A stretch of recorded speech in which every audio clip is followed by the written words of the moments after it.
Good morning, everyone. I'm Mary Reece, the second principal of Menlo Park School, the very best school in Edison Township. For almost 15 years, I had the honor and the pleasure of working with smart and happy students, innovative and devoted faculty and staff, very supportive parents and guardians, especially the PTA and its dedicated presidents, as well as with community volunteers who assisted us with so many projects related to the environment, thank you Walter Stoschel, the arts, and the celebration of our school's cultural diversity.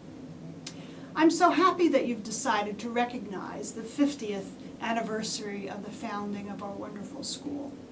And I must acknowledge the significant contributions of one of the first teachers who opened the doors of our school, Dr. Stephanie Moretti. Just think of the thousands of students who have developed their love of learning from this very special teacher.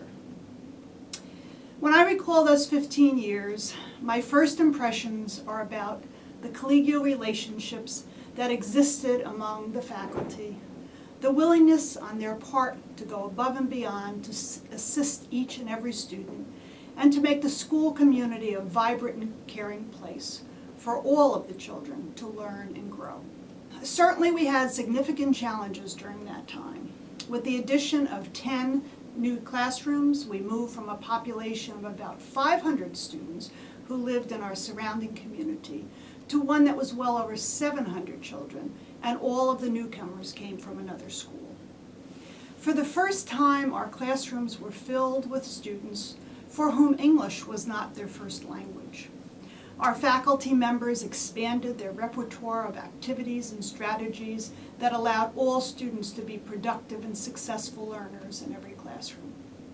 As our positive reputation grew, so did our student population.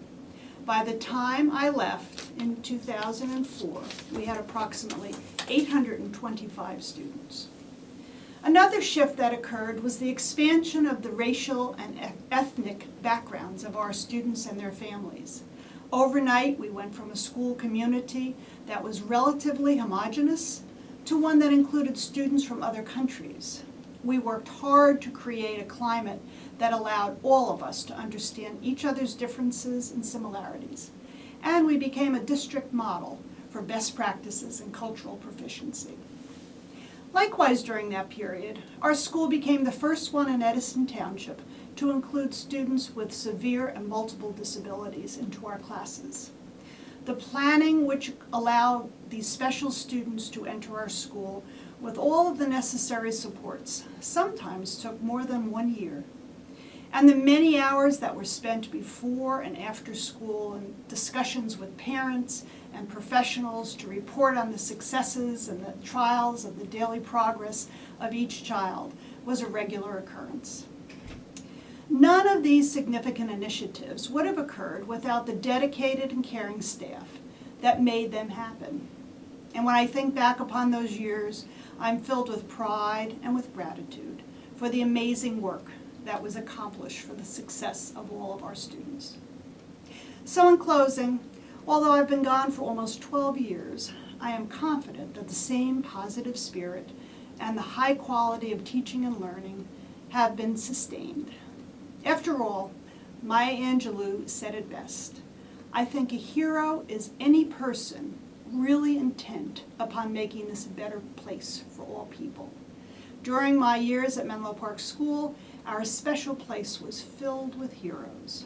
It's the best legacy we can leave for all of the students who will fill the halls over the next decades. Congratulations to all.